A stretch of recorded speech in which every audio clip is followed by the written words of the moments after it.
All right, we need to talk. There's something really important going on with a supplement that honestly millions of people are taking, especially folks who are trying to keep their minds sharp.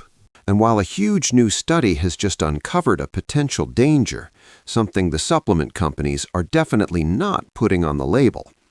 Where does this all start? It starts with this number right here, 270,000. That's not a small number, right?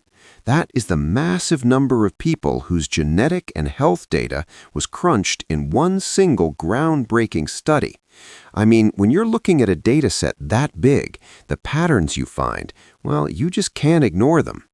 This is the pattern they found. Honestly, this single conclusion is the entire reason we're talking about this today. It's a pretty shocking claim, I know, but it's backed by an incredible amount of data. So let's get into it. Let's break down what the science is actually telling us. Okay, so let's get into the investigation itself. To really get why this is such a big deal, you have to understand how the scientists got here. You know, this wasn't some tiny study. This was a massive deep dive into one of the biggest health databases on the planet. So what are we even talking about here? The amino acid at the center of all this is called tyrosine, and you might be taking it and not even realize it. It's basically the raw material your brain uses to make chemicals like dopamine. That's the one that makes you feel good and motivated.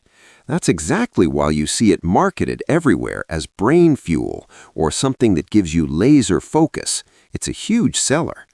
Now, this is where it gets really interesting. The method the scientists used is called Mendelian randomization. That sounds complicated, I know, but here's the simple version. It uses our own DNA as a kind of natural experiment. It's a super powerful technique that helps scientists figure out if something is likely causing an effect, not just happening at the same time. It's what makes these findings so much stronger than just a simple association. So you've got this massive data set, right? And this incredibly powerful scientific tool. So what do they find? Well, this is where things get really alarming, okay? Check this out. The findings were unbelievably specific for men. Higher levels of tyrosine in their blood were directly linked to a shorter life. But, and this is the wild part, for women, nothing. No real connection at all. The effect was completely 100% specific to men. We're not talking about a small, trivial effect here. The data suggested that for men, these higher tyrosine levels could shorten their lives by almost a full year on average. Just think about that.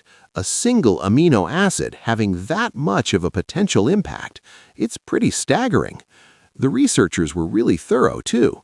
They checked a related amino acid, phenylalanine, to see if that was the real culprit, but nope. The effect was all about tyrosine. And here's another fascinating detail. They pointed out that men naturally have higher tyrosine levels than women to begin with, which, might just be one tiny clue in that giant puzzle of why men tend to have shorter lifespans. So the big question is, why? I mean, how on earth could a simple amino acid, one our bodies actually make, potentially cut a man's life short? Well, the scientists have a few really compelling ideas about what might be going on under the hood.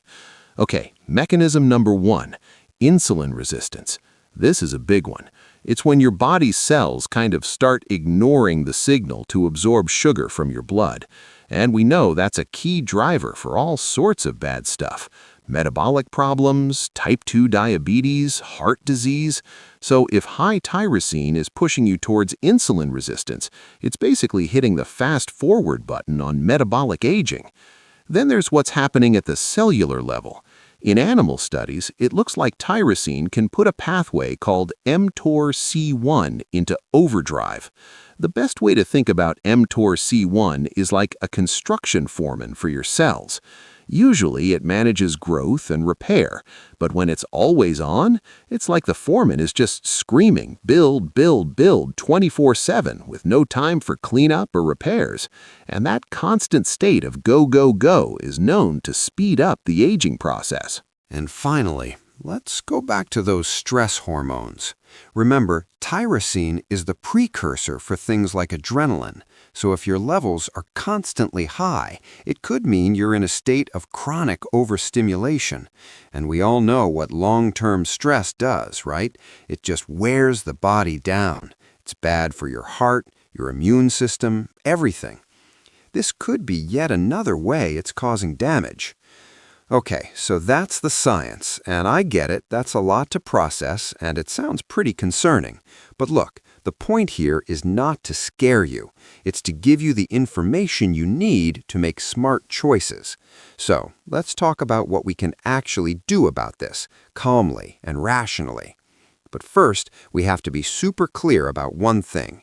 The study looked at tyrosine levels in the blood, okay? It didn't directly track people taking supplements.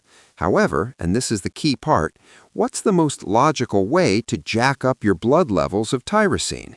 Taking a concentrated supplement. That's the common sense bridge from the science to the real-world warning. So, what can you do right now? Step 1. Go check your labels. Seriously, go look at everything. You take your pre-workout, your focus blend, whatever you're looking for, l-tyrosine or N-acetyl L-tyrosine, also called K0. You might be surprised. Step 2, and this is absolutely critical, talk to your doctor. Discuss this research with them before you make any changes. Step 3, start being more skeptical of the marketing. The supplement industry, you have to remember, is basically the Wild West. Step 4, focus on the things we know work for brain health. Exercise, good food, sleep, connecting with people. And finally, step 5, if a supplement sounds too good to be true, it is. It just is. Real health is built on habits, not magic pills. All right, before we wrap up, let's just zoom out for a second, because this one study, as important as it is, actually fits into a much bigger and honestly a really fascinating scientific puzzle. See, for a long time, longevity researchers have known that restricting proteins seems to extend life in a lot of animals. But now the science is getting more specific. The thinking is shifting. Maybe it's not about all protein, but about restricting very specific amino acids. This finding about tyrosine, it's a huge piece of evidence that points right in that direction, suggesting the balance of what we eat could be incredibly important for how long we live. And that leaves us with one final thought. You know, if one super popular amino acid can have this kind of potential effect, just hiding in plain sight for years, it really makes you wonder, doesn't it? What else don't we know about the pills and powders so many of us take every single day? It is just a powerful reminder to always stay curious, stay a little skeptical, and above all, follow the science.